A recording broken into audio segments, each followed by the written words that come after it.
हम स्टार्ट कर रहे हैं हमारी काइनेटिक एनर्जी से, राइट। काइनेटिक एनर्जी जो हमारी है शेल के अंदर, क्योंकि हमें पता है हमारा जो इलेक्ट्रॉन रिवॉल्व कर रहा है ये फर्स्ट शेल में है, ये सेकंड शेल में है, ये थर्ड शेल में। अब इसके पास कोई ना कोई एनर्जी तो होगी ना। अगर मैं इसकी टोटल एनर्जी को, पहली बात तो ये मूव कर रहा है तो इसके पास डेफिनेटली काइनेटिक एनर्जी तो है ही है। अब क्योंकि ये मेरे पास न्यूक्लियस है और यहाँ से इलेक्ट्रोस्टैटिक फोर्स लग रही है, राइट, तो इनके बीच में जो एनर्जी एग्जिस्ट करेगी ना, वो हमारे पास एग्जिस्ट करेगी इलेक्ट्रो पोटेंशियल एनर्जी, ठीक है। तो हमारे पास दूसरी टाइप ऑफ एनर्जी जो आ गई वो है इलेक्ट्रो पोटेंशियल एनर्जी। तो टोटल एनर्जी मैं बोलूँ, इस टोटल एनर्जी इसके पास कितनी होगी, तो total energy would be kinetic energy plus electro potential energy.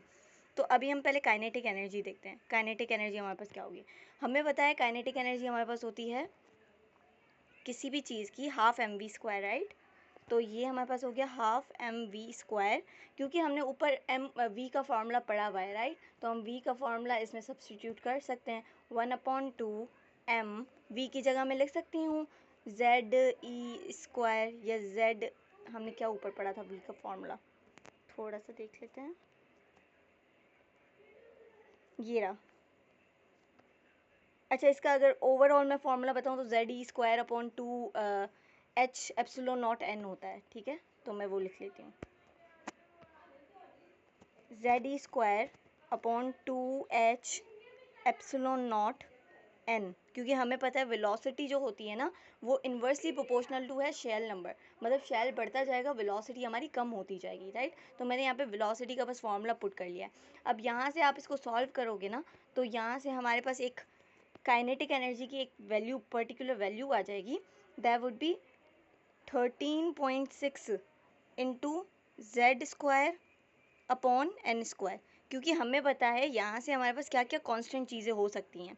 यहाँ से हमारे पास ई स्क्वायर कांस्टेंट है, राइट, और हमारे पास यहाँ पर कांस्टेंट है 2 constant, H constant, epsilon not constant, N नहीं है कांस्टेंट, एम भी कांस्टेंट है।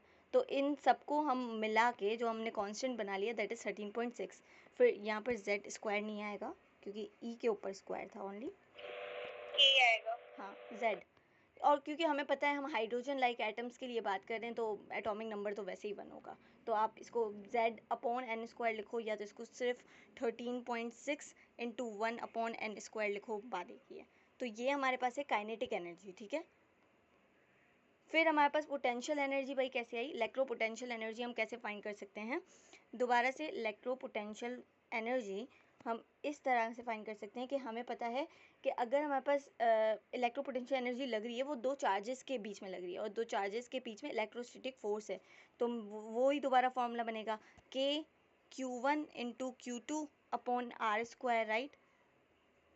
आर स्क्वायर नहीं, अब आर लगेगा क्योंकि इनके दोनों के बीच में डिस्टेंस का स्क्वायर नहीं है। इलेक्ट्रोस्टैटिक फोर्स नहीं फाइंड कर रहे हैं हम लोग, इलेक्ट्रोस्टैटिक एनर्जी फाइंड कर रहे हैं। तो ये हमारे पास फार्मूला होता है। अब अगर मैं इसको और ज़्यादा ब्रेक डाउन करके लिखूँ तो हमें पता है कि की वैल्यू है 1/4 pi epsilon not an, 4 pi epsilon not, ठीक है, 1/4 पाई एप्सिलॉन नॉट। अभी Q1 Q2 इसकी जगह मैं ये भी तो लिख सकती हूँ जेड ई स्क्वायर, ठीक है।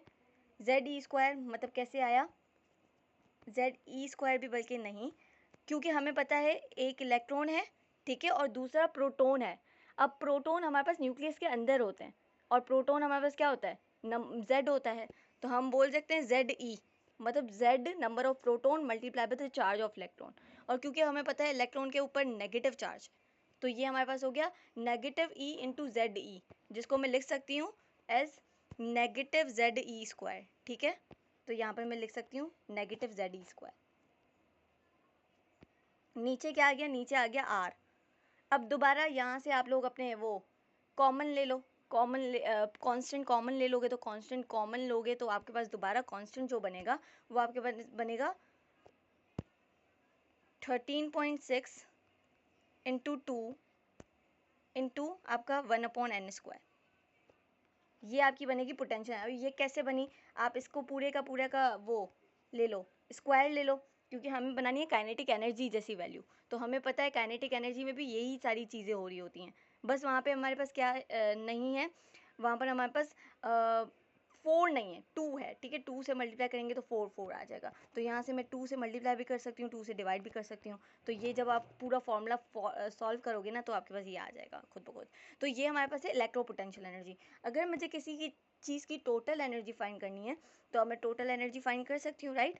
हमारी kinetic energy which is 13.6 into 1/n², ठीक है। फिर प्लस करूँगी मैं, क्या प्लस करूँगी,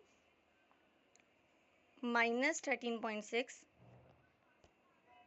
इंटू 2 इंटू 1/n², ठीक है। यहाँ से 13.6 कॉमन ले सकते हैं, 1/n1² प्लस 1/ या सिर्फ 1/n²।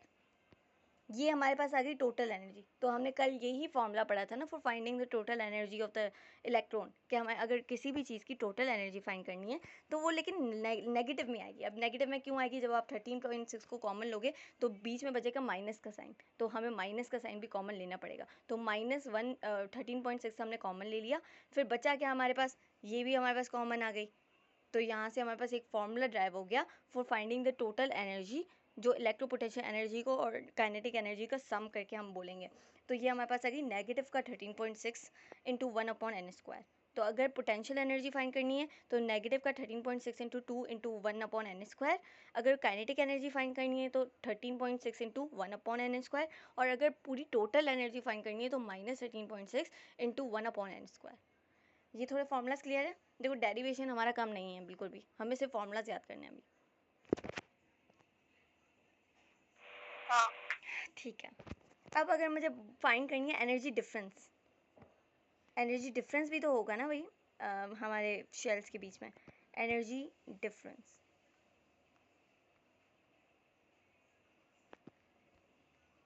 तो अब मुझे एनर्जी डिफरेंस फाइंड करना है। अब जैसे कि फॉर एग्जांपल मेरा एक इलेक्ट्रॉन यहाँ रिवॉल्व कर रहा है, दूसरा इलेक्ट्रॉन मेरा यहाँ रिवॉल्व कर रहा है। अब मुझे इन दोनों के बीच में चाहिए एनर्जी डिफरेंस। तो मैं एनर्जी डिफरेंस कैसे कैलकुलेट करूँगी, क्योंकि मुझे पता है इस इलेक्ट्रॉन की मेरे पास एनर्जी क्या आएगी, टोटल एनर्जी -13.6, टोटल एनर्जी की बात करें, राइट। तो -13.6 अपॉन या इंटू 1/n²। लेकिन मैं इसका n1 लिखूंगी ना, क्योंकि शेल नंबर 1 है, तो शेल नंबर 1 के स्क्वायर लिखूंगी। फिर मुझे इसकी एनर्जी चाहिए, तो इसकी एनर्जी मैं कैसे लिख सकती हूँ, -13.6 इंटू 1/n² का स्क्वायर, क्योंकि ये दूसरा शेल है, ठीक है। तो अब मुझे डिफरेंस फाइंड करना है। तो हमें पता है हम बड़े वाले शेल में से छोटे वाले शेल की एनर्जी सब्ट्रैक्ट करेंगे तो हमारे पास एनर्जी डिफरेंस आ जाएगा। तो अगर मुझे एनर्जी डिफरेंस चाहिए तो शेल नंबर 2 की एनर्जी माइनस शेल नंबर 1 की एनर्जी, शेल नंबर 2 की एनर्जी -13.6 इंटू 1/n² का स्क्वायर,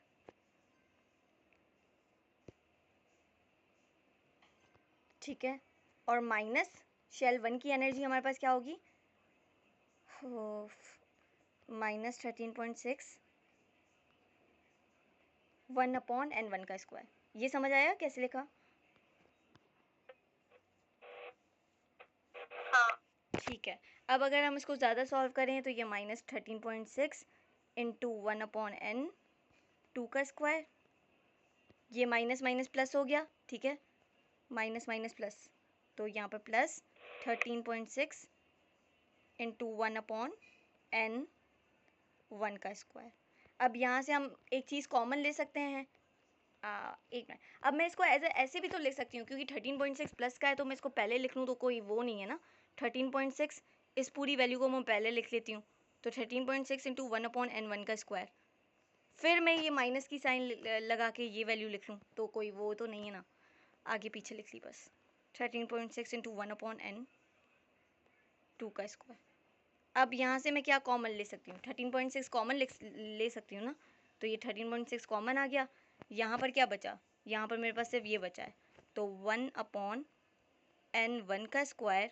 और क्योंकि ये माइनस का है तो ये माइनस की साइन आ गई, 13.6 पहले ही बाहर चला गया है, तो 1/n² का स्क्वायर। तो ये है हमारे पास एनर्जी डिफरेंस फाइंड करने का फॉर्मूला, 13.6 इंटू 1/n1 का स्क्वायर माइनस 1/n² का स्क्वायर, ठीक है।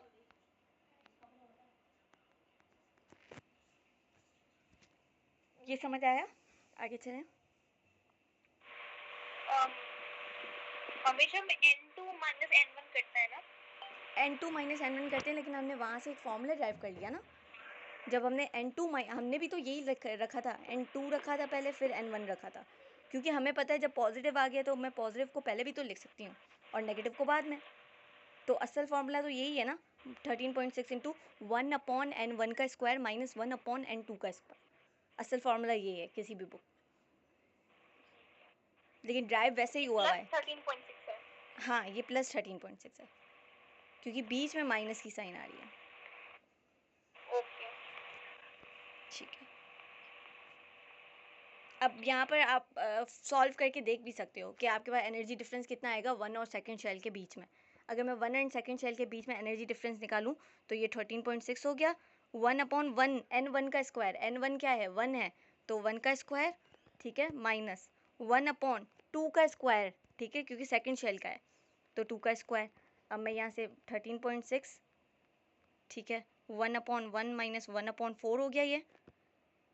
इसका एलसीएम क्या आएगा, एलसीएम 4 ही आएगा, तो 13.6 एलसीएम आ गया 4, ये 4 माइनस 1 3 हो गया, ठीक है। अब इसको सॉल्व करोगे तो क्या आएगा आंसर, 10.2 आना चाहिए, कुछ ऐसा ही 10.2, या क्योंकि हमें पता है कि 13.6 फर्स्ट शेल की एनर्जी होती है। तुम्हारी आवाज नहीं आ रही। अब आ रही है आवाज़? मैं बोल रही हूँ इसको सॉल्व करेंगे तो हमारे पास आंसर कुछ 10.2 आना चाहिए। अब डबल आवाज आ रही तुम्हारी। बता रही हूँ, ठीक है। तो अब देखो ये हमने क्या किया यहाँ पर, क्योंकि हमें पता है हम शेल नंबर 1 और 2 के बीच में एनर्जी डिफरेंस फाइंड कर रहे हैं, तो हमने ये फॉर्मूला एक पढ़ लिया था, 13.6 इंटू 1/1 n1 का स्क्वायर माइनस 1/n2 का स्क्वायर।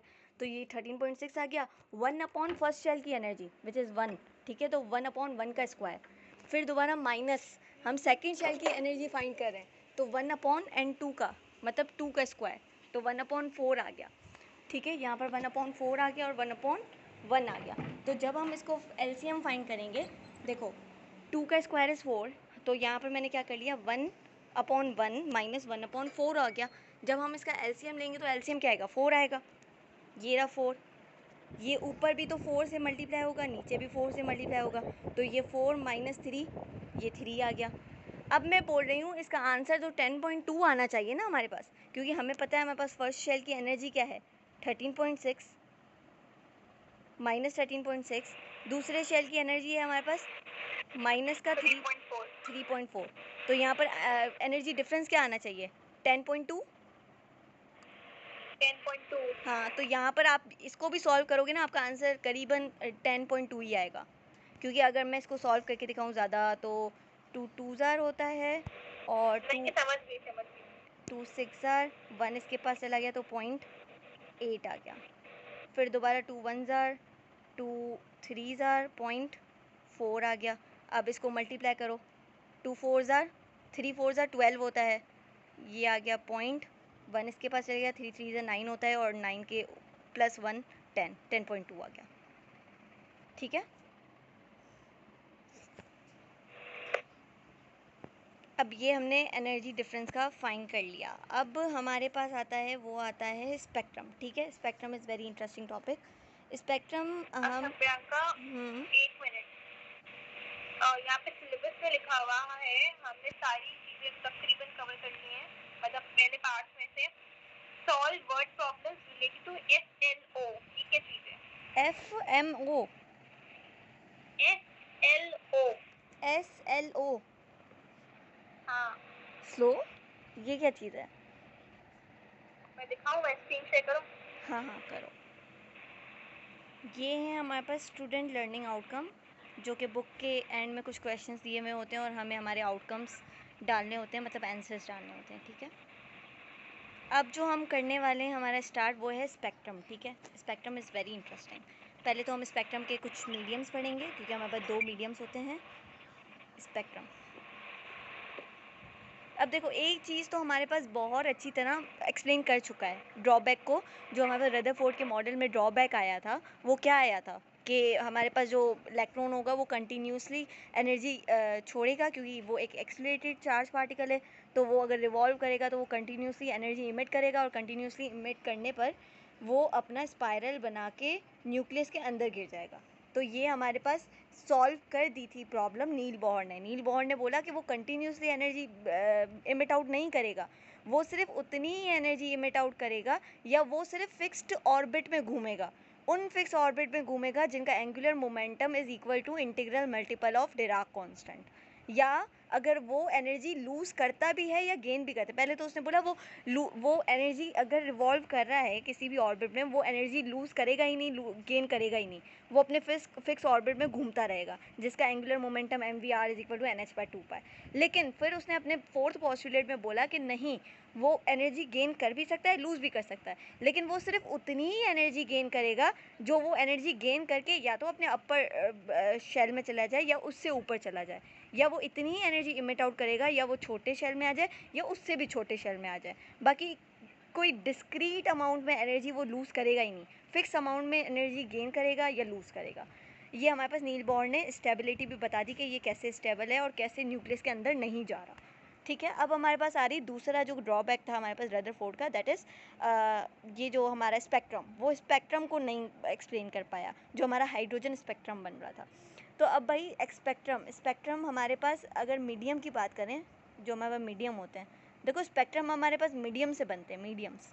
तो अगर मैं दो मीडियम्स की बात करूं, फॉर एग्जांपल अगर मैं यहाँ पर लाइट है, मेरी ये लाइट है और मैं इसको पास करवा रही हूँ किसी ऑब्जेक्ट के साथ, अभी ये ऑब्जेक्ट ट्रांसपेरेंट है, ट्रांसल्यूसेंट है, मैंने नहीं बोला, यहाँ पर हमारे पास स्पेक्ट्रम बनने वाला है। ठीक है, अब ये स्पेक्ट्रम तब बनेगा जब ये ऑब्जेक्ट क्या है, ट्रांसपेरेंट है। ठीक है, तो हमारे पास मीडियम क्या है, मीडियम है ट्रांसपेरेंट, और ट्रांसपेरेंट मीडियम में हमारे पास अच्छी एग्जांपल आ जाती है प्रिज्म की, प्रिज्म, या आप बोल सकते हो वाटर ड्रॉप।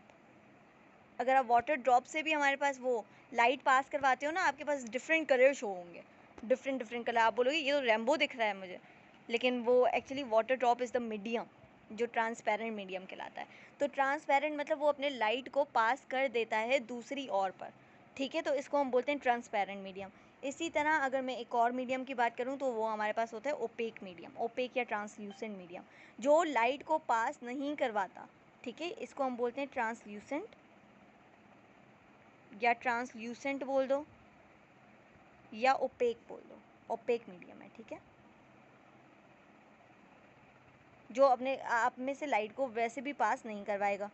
ठीक है, इसमें हमारे पास बेस्ट एग्जांपल कैसी आती है, जैसे वहाँ पर आ रही थी प्रिज्म, आ रही थी वाटर ड्रॉप आ रही थी, यहाँ पर हमारे पास आएगी मॉलिक्यूल्स, एलिमेंट्स। मॉलिक्यूल्स और elements are the type of transparent या बेस्ट एग्जांपल्स ऑफ ट्रांसल्यूसेंट और ओपेक ऑब्जेक्ट्स। तो मॉलिक्यूल्स हैं, एलिमेंट्स हैं, क्योंकि इनसे जब अगर आप लाइट को पास करवाओगे तो हमारे पास वो अपना स्पेक्ट्रम नहीं देगा, वो अपने 7 कलर्स में ब्रेकडाउन नहीं होगा। ये आप एक्सपेरिमेंटली प्रूव हुआ है, आप भी चेक कर सकते हो अगर आपके पास इतनी फैसिलिटीज़ है। ठीक है, ये हमारे पास हो गए 2 टाइप्स ऑफ मीडियम्स। अब हम पढ़ेंगे 2 टाइप्स ऑफ स्पेक्ट्रम्स।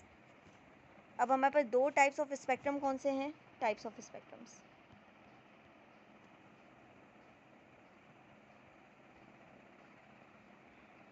फर्स्ट जो मेरे पास टाइप है वो है कंटिन्यूस स्पेक्ट्रम। भाई कोई चीज़ हमें कंटिन्यूसली स्पेक्ट्रम दे रही है, कंटिन्यूस स्पेक्ट्रम। अब वो क्या है, आप लाइट को पास करवाओ, प्रिज्म से पास करवाओ, आपके पास सातों के सातों कलर्स आ जाएंगे। ठीक है, तो ये हमारे पास कंटिन्यूस स्पेक्ट्रम है। कंटिन्यूस स्पेक्ट्रम, ये देखो ये हो गया हमारे पास कंटिन्यूस स्पेक्ट्रम। इसमें क्लियर कट बाउंड्रीज नज़र नहीं आती, इसमें कलर्स एक दूसरे में ब्लैंड हुए होते हैं और इसमें बिल्कुल बाउंड्री नज़र ही नहीं आती, मतलब ये एक दूसरे से साथ मिले हुए हैं, एक दूसरे के साथ मिले हुए हैं, तो ये बिल्कुल ऐसे मिले हुए हैं कि आपको बाउंड्रीज नज़र ही नहीं आएंगी, कहाँ रेड ख़त्म हो रहा है, कहाँ येलो ख़त्म हो रहा है, आप पहचान ही नहीं पाओगे। तो इसमें no clear cut boundaries are seen in the इसमें कंटिन्यूस स्पेक्ट्रम में। लेकिन फिर दूसरा अगर हम टाइप की बात करें, ये बिल्कुल बेसिक लेवल है, ठीक है, मैं इतना वो डिटेल में नहीं जा रही इसमें। तो ये हमारे पास है डिसकंटिन्यूस स्पेक्ट्रम, और डिसकंटिन्यूस स्पेक्ट्रम को ही हमने दूसरा नाम दिया हुआ है, दैट इज़ लाइन स्पेक्ट्रम। तो जब हमने बात की थी कि हाइड्रोजन हमारे पास क्या है, हाइड्रोजन का कंटिन्यूस स्पेक्ट्रम आ रहा था रदरफोर्ड में, कंटिन्यूस स्पेक्ट्रम आना चाहिए था रदरफोर्ड के मॉडल में, लेकिन कंटिन्यूस स्पेक्ट्रम एक्चुअली नहीं आ रहा था, उसमें आ रहा था लाइन स्पेक्ट्रम। अब पहले तो हम समझ रहे हैं लाइन स्पेक्ट्रम या डिसकंटिन्यूस स्पेक्ट्रम हमारे पास है क्या। ठीक है, अगर मैं एक हमारे पास लाइट को दोबारा से पास करवाऊँ और अब मैं यहाँ पर सोडियम ले लेती हूँ, सोडियम का एलिमेंट Na, तो हमें पता है सोडियम के पास कैपेबिलिटी है कि वो येलो कलर को एब्जॉर्ब कर ले। अब ये प्रॉपर्टी आपने पढ़ी होगी, येलो कलर को एब्जॉर्ब करने की प्रॉपर्टी रखता है सोडियम। ठीक है, तो अगर ये येलो कलर को एब्जॉर्ब कर लेगा तो यहाँ पर हमारे पास और सारे कलर्स तो निकल आएंगे, येलो नहीं निकलेगा, येलो वोंट बी देयर, क्योंकि येलो को वो एब्जॉर्ब कर चुका है, सोडियम एब्जॉर्ब कर चुका है। तो भाई ये जो स्पेक्ट्रम निकलेगा ना, अब लाइन स्पेक्ट्रम के भी दो और टाइप्स हैं, तो ये जो स्पेक्ट्रम निकल रहा है ये हमारा निकल रहा है एब्जॉर्प्शन स्पेक्ट्रम। ठीक है, एब्जॉर्प्शन स्पेक्ट्रम है। और फिर जब हम इस सोडियम को दोबारा लेंगे और इसको हम कूल करवाएंगे, हीट नहीं देंगे, कूल करवाएंगे, कूल, हम इसको कूल कर रहे हैं। ठीक है, तो फिर हमारे पास ये जो एक कलर बचा हुआ था येलो, ये वो भी दे देगा, ये इसने येलो कलर भी दे दिया। ठीक है, और फिर अब ये जो स्पेक्ट्रम निकल रहा है ये हमारे पास निकल रहा है इमिशन स्पेक्ट्रम। समझ आया, एब्जॉर्प्शन स्पेक्ट्रम और इमिशन स्पेक्ट्रम।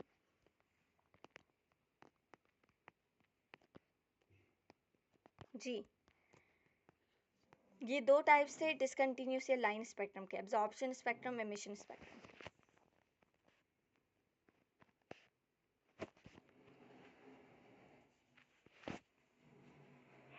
हाँ।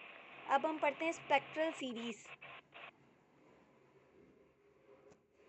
स्पेक्ट्रल सीरीज,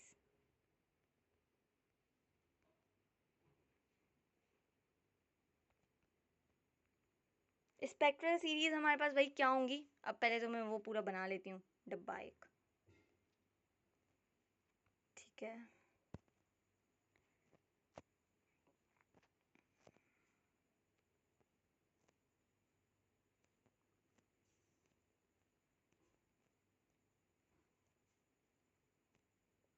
चलो इतना सही है।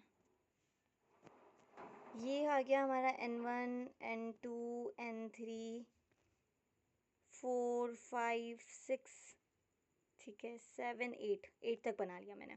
अब भाई आपका इलेक्ट्रॉन कहाँ भी है, कहीं से भी ड्रॉप हो रहा है, कहीं से भी ड्रॉप हो रहा है, लेकिन वो आपके फर्स्ट शेल के ऊपर आके ड्रॉप हो रहा है। जैसे सेकंड शेल से इलेक्ट्रॉन आया, फर्स्ट शेल के ऊपर आके ड्रॉप हुआ, थर्ड शेल से आया, फर्स्ट के ऊपर आके ड्रॉप हुआ, फोर्थ से आया, फर्स्ट के ऊपर आ गया, फिफ्थ से आया, कहीं से भी आ रहा है। ठीक है, वो आ रहा है फर्स्ट शेल के ऊपर। तो हमारे पास ये जो स्पेक्ट्रल सीरीज बनेगी ये बनेगी लाइमन, लाइमन सीरीज। ठीक है, लाइमन सीरीज मतलब कहीं से भी इलेक्ट्रॉन आ रहा है। N2 इसका कहीं मतलब N1 तो हमेशा इसका 1 ही रहेगा क्योंकि ये फर्स्ट पर आ रहा है। ठीक है, अब इसका N2 क्या होगा, इसका N2 2 भी हो सकता है, 3 भी हो सकता है, 4 भी हो सकता है और अप टू सो ऑन। ये समझ आया कि N2 क्या है और N1 क्या है। N1 जहाँ पे वो आ रहा है, N2 कहाँ से आ रहा है, तो 2 से भी आ सकता है, 3 से भी आ सकता है, 4 से भी आ सकता है, कहीं से भी आ सकता है, लेकिन आएगा हमेशा कहाँ पर, 1 पर ही आएगा। तो ये सीरीज़ जो हमारे पास मिलती है वो मिलती है लाइमन सीरीज़। और ये हमारे पास कौन से रीजन में फॉल करती है, यूवी, अल्ट्रा वायलेट रीजन में फॉल करती हैं। ठीक है, हमें विजिबल नहीं होंगी, अल्ट्रा वायलेट हमें नहीं विजिबल होता। ठीक है, फिर भाई दूसरी सीरीज़ की बात कर लें तो अब हमारे पास कोई भी इलेक्ट्रॉन है अगर वो कहीं से भी आ रहा है, फॉर एग्जाम्पल 3 से आ रहा है, 2 पर ही आ रहा है, फिर दोबारा 4 से आ रहा है, 2 पर ही आ रहा है, ठीक है 5 से आ रहा है, यहाँ पर 2 पर ही आ रहा है, 6 से आ रहा है, 2 पर ही आ रहा है, तो वो इलेक्ट्रॉन की सीरीज जो कि हमेशा 2 पर ही आएंगी नो मैटर कहाँ से आ रही हैं, तो लाइमन अब ये होंगी बामर, बामर सीरीज। ठीक है, बामर सीरीज इसका N1 हमेशा 2 ही रहेगा क्योंकि किस पे आ रही हैं, 2 पर आ रही हैं, और कहाँ से आ रही हैं, तो 3 से, 4 से, 5 से और कहीं से भी आ सकती हैं, सो ऑन। ठीक है, यूवी, और यूवी के बाद हमारे पास कौन सा रीजन आता है, ultra uncle Rahul mother is visiting, uncle Xavier, हाँ इंफ्रारेड।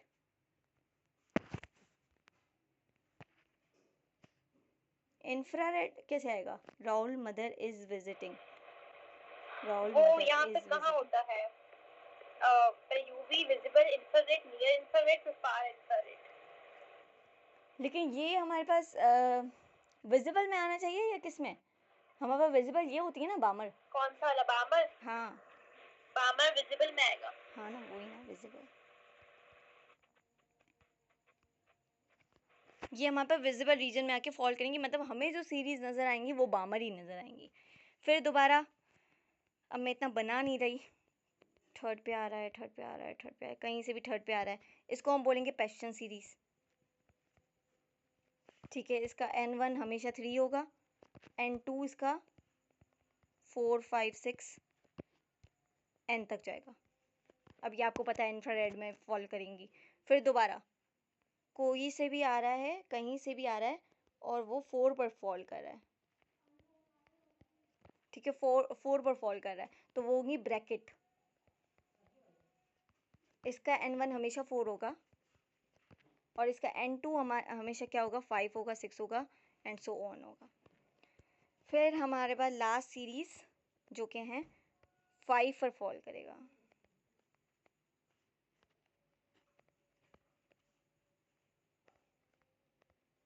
ये हमारे पास होंगी पी फंड। इसका n1 हमेशा 5 होगा, और n2 6 7 8 up to so on. फिर लास्ट हम फेरी सीरीज भी होती हैं, वो इंडिया की बुक में, हमारी बुक में नहीं है, तो लेट्स लीव इट। तो ये हमारे पास है स्पेक्ट्रल सीरीज। ठीक है, तो अगर मैं अब इसको डायग्राम हमारी जो एटम है उसके ऊपर बनाऊं, तो ये हमारे पास न्यूक्लियस है, ये हमारे पास फर्स्ट है, ये सेकंड है, ये थर्ड है। तो भाई कहीं से भी इलेक्ट्रॉन आ रहा है, फर्स्ट पे आ रहा है, ये हमारे पास हो गई लाइमन। कहीं से भी इलेक्ट्रॉन आ रहा है, सेकंड पे आ रहा है बामर, फिर थर्ड पे आ रहा है पेस्टन, फोर्थ पे आ रहा है ब्रैकेट, फिफ्थ पर आ रहा है बी फंड। ऐसे हमारे पास होती हैं। अब इनकी ट्रांजिशंस कैसे हम कैलकुलेट कर सकते हैं? ट्रांजिशंस का भाई मतलब क्या है? फॉर एग्जांपल, अगर मेरे पास कोई इलेक्ट्रॉन है, वो n3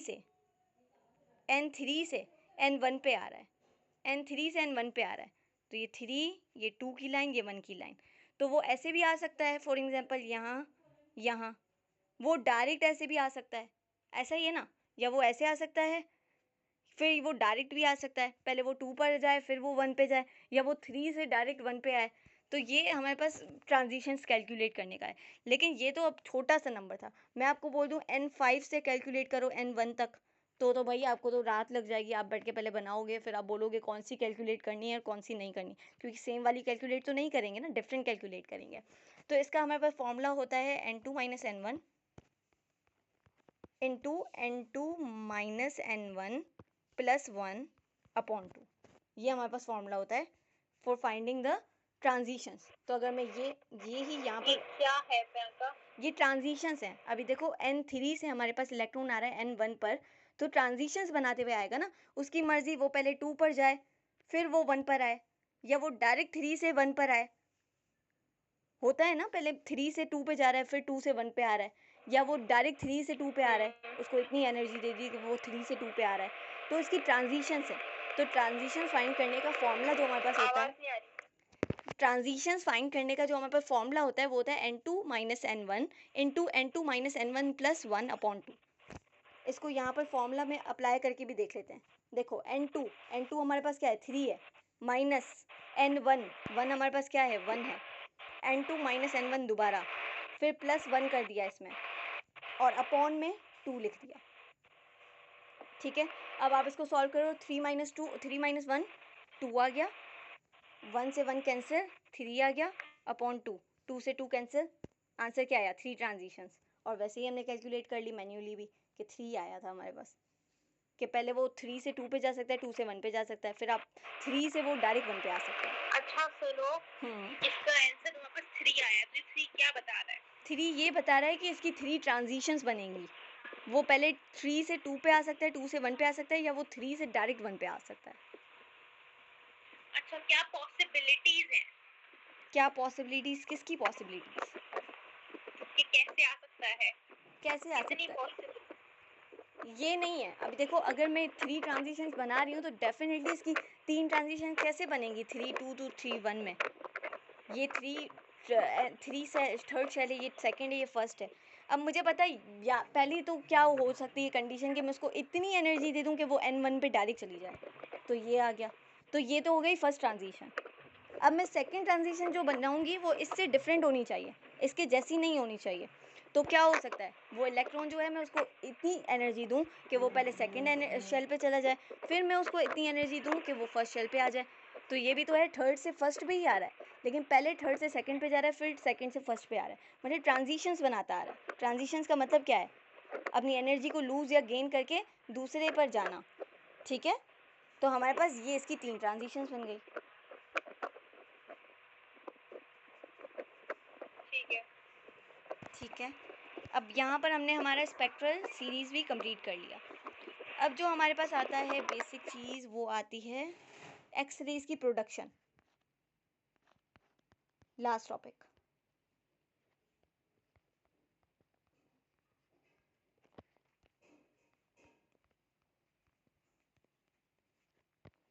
अब एक्स रेज आप कैसे प्रोड्यूस करवा सकते हो। अब जैसे कि हमारे पास अगर हम एक इलेक्ट्रॉन ले रहे हैं यहाँ पर, एक मिनट शेल तो बनाऊं, दो टाइप ऑफ एक्सरेज की प्रोडक्शन हो सकती हैं। अब एक होती है करेक्टरिस्टिक एक्सरे और दूसरी होती है कंटिन्यूस एक्सरे। कंटिन्यूस एक्सरे तो पड़ा होगा, ये न्यूक्लियस है आपके पास, यहाँ से आप इलेक्ट्रॉन आ रहा है, ठीक है, यहाँ से इलेक्ट्रॉन आएगा, जब आप इसको पास करवाओगे तो यहाँ से ये डिफ्लेक्ट हो जाएगा, थोड़ा सा डिफ्लेक्ट हो, क्योंकि हमें पता है यहाँ पर पॉजिटिव चार्ज है, तो न्यूक्लियस का जो पॉजिटिव चार्ज है वो उसको अट्रैक्ट करने की कोशिश करेगा। तो भाई अगर मैं इस इलेक्ट्रॉन को पास करवा रही हूँ तो वो सीधा सीधा थोड़ी ना जाएगा, वो डिफ्लेक्ट हो जाएगा थोड़ा सा छोटे एंगल से, तो वो ऐसे चला जाएगा। अब यहाँ पर जो इसकी एनर्जी आ जाएगी ना, ये इसकी एनर्जी बहुत ज़्यादा आ जाएगी। आवाज नहीं आ रही। अब आ रही है आवाज़? हाँ मैंने लेकिन कुछ सुना नहीं। ठीक है, मैं दोबारा से बता रही हूँ। मैं बोल रही हूँ, आपने मान लिया कि एक न्यूक्लियस है और आप उस न्यूक्लियस के साइड से पास करवा रहे हो अपने इलेक्ट्रॉन को, ठीक है। तो जब आप इलेक्ट्रॉन को पास करवा रहे हो, फॉर एग्जांपल ये न्यूक्लियस, मेरे पास एक छोटा सा न्यूक्लियस है जिसके पास प्रोटॉन का नंबर थोड़ा कम है, तो वो डेफिनेटली क्या करेगा, वो इलेक्ट्रॉन को खींचने की कोशिश करेगा, लेकिन खींचने की कोशिश करेगा, वो इलेक्ट्रॉन को पूरा खींच नहीं पा रहा।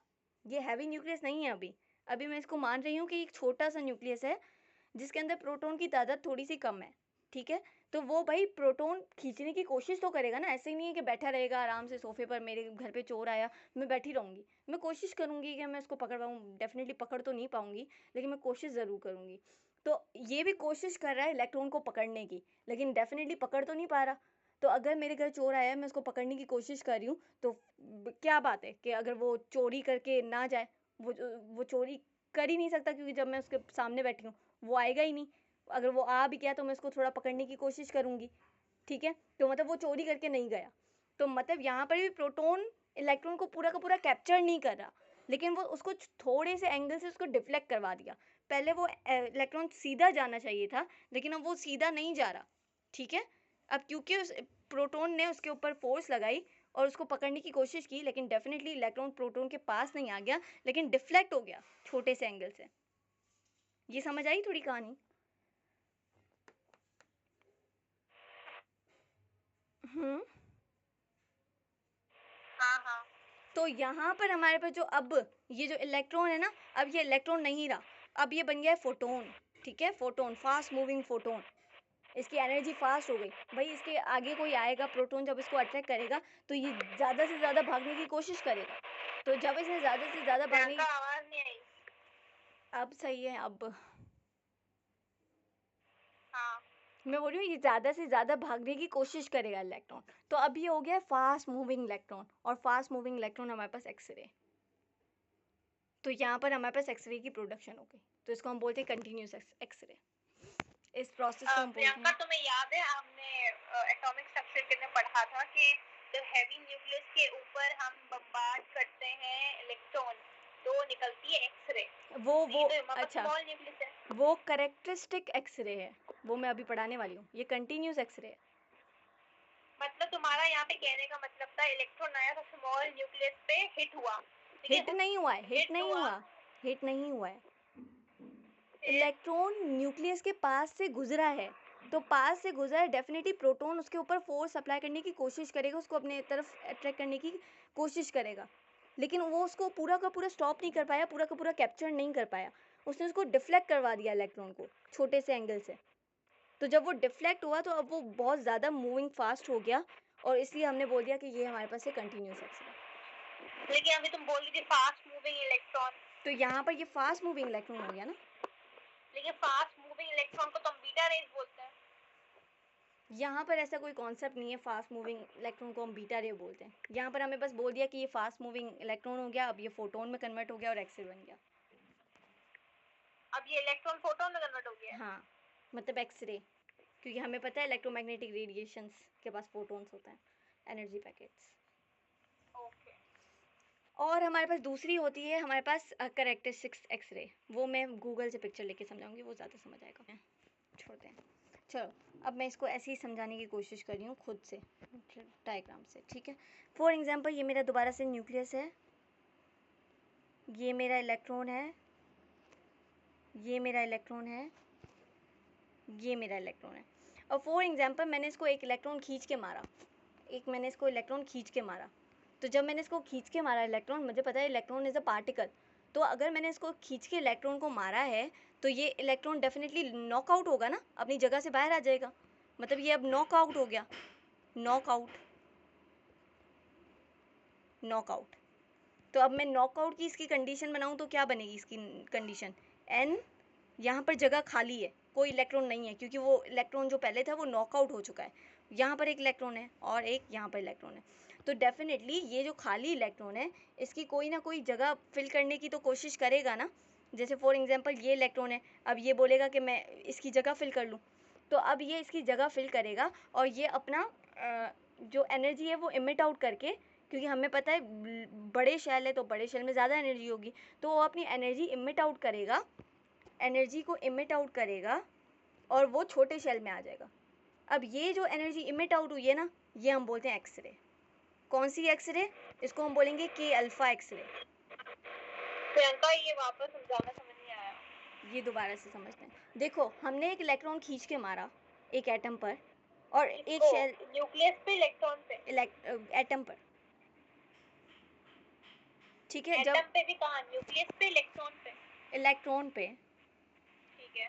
तो जब हमने इसको खींच के मारा, हमारा इलेक्ट्रॉन की हमें पता है, since this is a particle, जो हमने पत्थर मारने की एग्जांपल ली थी, अगर मैं एक पत्थर पर दूसरा पत्थर मारूंगी तो वो दूसरा पत्थर अपने मतलब अपनी जगह चेंज कर लेगा, वहाँ से हट जाएगा, राइट। तो इसी तरह यहाँ पर जब मैं एक इलेक्ट्रॉन के ऊपर दूसरा इलेक्ट्रॉन खींच के मारूंगी तो वो जो पहला इलेक्ट्रॉन है जो पहले रिवॉल्व कर रहा था वो हट गया अपनी जगह से, वो हट गया, तो अब भाई वहाँ पर वैकेंसी आ गई ना, एक इलेक्ट्रॉन पहले था अब नहीं है, तो इस वैकेंसी को फिल करने के लिए जो ये हायर शेल में इलेक्ट्रॉन है वो कोशिश करेगा कि मैं इसकी वैकेंसी कंप्लीट कर लूँ।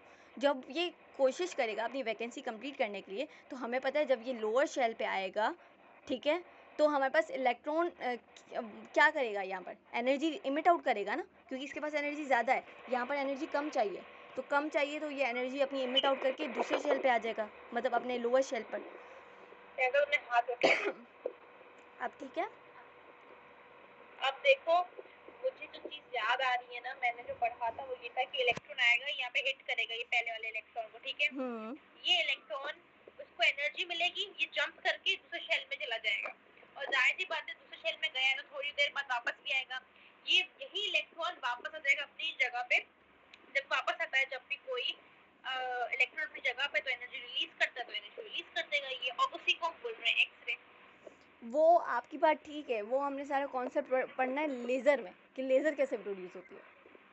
जब लेज़र प्रोड्यूस होगी ना, फर्स्ट उसका स्टेप होगा इंड्यूस्ड इमिशन, मतलब अपने ग्राउंड स्टेट पे इलेक्ट्रॉन्स हैं, उनको हमने इतनी एनर्जी दे दी कि वो अपने हायर एक्साइटेड स्टेट पर चले गए। हमने बोला था ना मेटा स्टेबल स्टेट इनके बीच वाली स्टेट होती है, तो अब हम जब हमारे पास हायर स्टेट में चले गए तो अब तो हमें पता है electrons are is not stable अपनी हाईएस्ट एनर्जी स्टेट में, तो दोबारा वो अपनी एनर्जी लूज़ करके सेकंड एनर्जी स्टेट पर आएंगे, मेटा स्टेबल स्टेट पर। जब वो मेटा स्टेबल स्टेट पर आएंगे तब भी वो नहीं है, स्टेबल नहीं है, मतलब ज़्यादा स्टेबल नहीं है, सही है, क्योंकि हमें पता है ग्राउंड स्टेट पर हमारे पास सबसे ज़्यादा स्टेबल होते हैं। तो जब सेकंड स्टेट पर भी ज़्यादा स्टेबल नहीं है तो हम इसको एक एक्सरे की बीम मारेंगे, और एक्सरे की बीम मारेंगे तो हमारे पास ये दोबारा अनस्टेबल हो जाएंगे, और अनस्टेबल करके अपनी एनर्जी लूज़ करके दोबारा ग्राउंड स्टेट पर आ जाएंगे। जब ये आके सारे साथ में मिलेंगे, एक्सरे वाला वापस समझाओ। ये एक्सरे वाला, हाँ, तब वो जब इलेक्ट्रॉन सब आके दोबारा साथ में मिलेंगे तो वो एक लाइट, सिंगल लाइट प्रोड्यूस करेंगे, उसको हम बोलते हैं इलेक्ट्रॉन की बीम विच इज़ लेज़र। तो वो लेज़र का कॉन्सेप्ट है। यहाँ पे हमारे पास क्या हो रहा है, इलेक्ट्रॉन खींच के हमारा इलेक्ट्रॉन नॉकआउट हो गया, वैकेंसी हो गई इसमें। तो अब ये वैकेंसी हुई है ना, अब ये सेकंड शेल में जो है वो इलेक्ट्रॉन कोशिश करेगा कि वो इस वैकेंसी को कंप्लीट करे। जब ये कोशिश करेगा तो ये डेफिनेटली अपनी एनर्जी इमिट आउट करके फर्स्ट शेल में आएगा। तो ये जो एनर्जी इमिट आउट हो रही है ना, ये है हमारे पास एक्सरे। और ये कौन सी एक्सरे, ये के अल्फ़ा एक्सरे है। के अल्फ़ा हमें क्या बता रहा है कि इलेक्ट्रॉन कहाँ जा रहा है, वैकेंसी किस में है, वैकेंसी के में, वैकेंसी के में थी, ठीक है। अल्फ़ा मतलब किस करीब शेल से आ रहा है, तो इसका के का मतलब अल्फ़ा मतलब इसका फर्स्ट करीब शेल, बीटा मतलब इसका सेकंड करीब शेल। अगर मैं बोलती यहाँ पर इलेक्ट्रॉन की जो वैकेंसी है वो ये लास्ट वाले शेल का इलेक्ट्रॉन कंप्लीट कर रहा है, तो मतलब ये यहाँ पे आ रहा है और ये एनर्जी इमिट आउट कर रहा है। तो ये एनर्जी जो इमिट आउट कर रहा है वो कहलाएगी के बीटा, मतलब के पर वैकेंसी है, और ये बीटा शेल मतलब उससे थोड़े से दूर वाला शेल का वैकेंसी कंप्लीट कर रहा है। ये समझ आया। इसी तरह एल गामा, एम गामा ऐसे भी हो सकता है, बस अल्फ़ा बीटा गामा तक हम ज़्यादा कर लेते हैं। तो अब मैं एक क्वेश्चन दे रही हूँ। क्वेश्चन ये है कि मुझे बताना वैकेंसी किस में हो रही है और शेल कहाँ से आ रहा है, मतलब इलेक्ट्रॉन कहाँ से आ रहा है। वैकेंसी कहाँ से हो रही है और इलेक्ट्रॉन कहाँ से आ रहा है, इलेक्ट्रॉन कहाँ से आ रहा है। और हमारे पास जो ये है, जो एक्सरे हमारे पास प्रोड्यूस हुई है वो फॉर एग्जांपल हुई है एल बीटा। वैकेंसी कहाँ है और इलेक्ट्रॉन कहाँ से आ रहा है, कौन से शेल से आ रहा है, नाम बताओ शेल का।